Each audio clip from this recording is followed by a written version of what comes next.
के तपाईलाई थाहा छ यस्तो मिठो चिज कसरी बनाइन्छ? यदि थाहा छैन भने यो भिडियो हजुरहरूको लागि। यो मिठो चिजको नाम चाहिँ पिठोको अन्तिममा भन्दैछु। सबैभन्दा पहिले फुटेको चामलको पिठोलाई पानी मिसाई मुस्नु पर्दछ। यसलाई नरम नभएसम्म मुछिरहनु पर्दछ। नरम भइसकेपछि यसलाई अलिअलि लिँदै आफूले चाहेको आकार दिनु पर्दछ। जस्तो आकारको बनाइने हुन्छ वा सामान्यतया हातले डल्लो बनाइने हुन्छ। अनि त्यसलाई एउटा सफा भाँडामा राख्नु पर्दछ। त्यसपछि जुन भाँडामा राखेर पकाउने त्यही भाँडामा एउटा एउटा गरी राख्नु पर्दछ।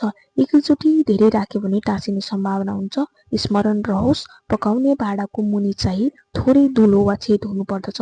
अनि अर्को भाँडामा पानी उमाल्नु पर्दछ। उमालेको पानीको भाँडामाथि पकाउने भाँडो छोपेर राख्नु पर्दछ। यो बाफबाट पाक्ने भएकाले बाफ अरूतिरबाट निस्कन नदिन सुतीको सफा कपडाले पेर्नु पर्दछ। केही समयपछि यो पाक्दछ अनि यसलाई अर्को सफा भाँडामा निकाल्नु पर्दछ। पाक्ने बित्तिकै यो लचकदार हुने गर्दछ र भाँडामा टाँसिने भएकाले यसलाई मजाले निकाल्नु पर्दछ। त्यसपछि त खाना रेडी भइहाल्छ। यसलाई तातो तातो नुन खोर्सानी वा जुनसुकै सब्जीसँग खान सकिन्छ। यो सेलाएपछि अलि दह्रो हुन्छ र यसलाई लामो समयसँग भण्डारण गरेर राख्न पनि सकिन्छ। यसको मुख्य विशेषता चाहिँ यसलाई सानो सानो टुक्रा पारेर मरमसला हाली भाजी बनाई चिया वा सब्जीसँग मजाले खान सकिन्छ।